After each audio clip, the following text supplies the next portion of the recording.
The Pfaff Ambition 620 sewing machine has the ability to lower the feed dogs or feed teeth.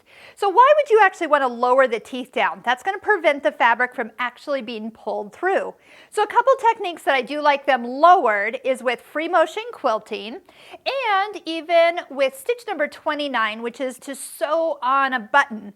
So where do we do it on this machine? So first off, you're going to slide off the accessory box, and it's on the back side of the machine. You'll notice the lever is pushed to one side, and when you slide it to the opposite side, and it might be a little hard, so give it a good push, the feed dogs lower. Now here's the trick. When you're done with that technique, make sure that you slide the lever back, but you'll notice the feed dogs don't actually come up until you take a stitch.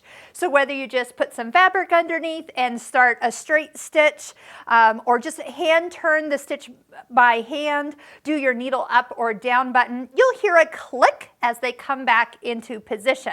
So just note that if you just slide it, it's not going to actually engage it, and you do need to actually take a stitch. Don't forget, maybe you need to leave a note that you lowered the feed dogs. So if you forget and you come back a couple weeks later and you start to sew and wonder why you're not going anywhere, possibly the feed dogs have been lowered and forgot to come back up.